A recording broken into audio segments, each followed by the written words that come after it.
Every night, I'd wake up screaming from nightmares. The only way I could get any sleep was by taking sedatives. I was hiding out in an asteroid belt at the edge of the universe, on the run from enemies who wanted me dead. One day, a spaceship appeared out of nowhere. It was an intergalactic merchant making his usual rounds, but this time, he was after something specific, a rare mineral in my base. This thing was one of a kind in the entire universe, and he was willing to trade 4 million gigawatts of energy for it. I couldn't care less about his offer.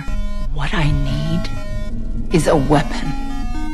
One powerful enough to destroy an orbital colony the size of, say, Kronos. Years ago, Kronos betrayed us, killed my husband, and slaughtered over 1,000 people from my clan. Revenge was the only thing keeping me alive. This squid-like merchant claimed he didn't deal in weapons. No matter how hard he tried to convince me, I wasn't budging. That's when he noticed my pet roaches. He could tell I was lonely out here in this godforsaken wasteland and needed companionship. The merchant cut off the comlink, then reconnected moments later. This time, there was a cute little creature by his side, his planet's mascot, famous across the universe as an emotional support companion. Cute. He was trying to sweeten the deal to get that mineral. But I will not trade my prize for a used alien pet. When I turned him down again, he suggested a trial period, no payment required. If I still wasn't interested when he came back in 90 days, no hard feelings, I agreed. To be honest, I was tempted. I had no idea this would be my biggest mistake. The little guy was delivered to my base right away. With its stubby legs and round, pudgy body, I fell for it instantly. I ran a full scan to make sure it was healthy and disease-free. Strangely enough, its DNA was incredibly complex, a fusion of hundreds of different species, even including human genes. It seemed odd, but I didn't dig deeper. Having the little creature around really lifted my spirits. But one day, it vanished. At the same time, I found dismembered limbs scattered around the base, all from my pet roaches. I followed the trail of carnage to a corner where I found a cocoon.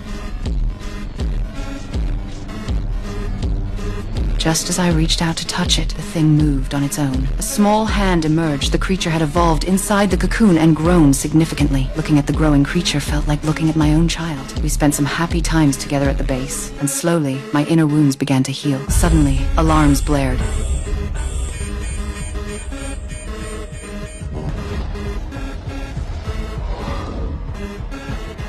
Kronos, my father's killer, had somehow tracked me down and come in person. The sight of that ugly face filled me with rage. Over the years, I'd killed him 11 times, but they were all clones. The real one had stayed alive all along. Now that he knew I was hiding at the edge of the universe, he'd come himself to finish me off for good. Ha! Miss me, asshole!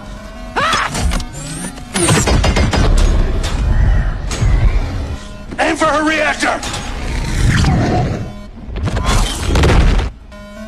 After the reactor exploded, only one space station remained from my base. In the chaos, I fired up the backup power and launched a poison gas missile.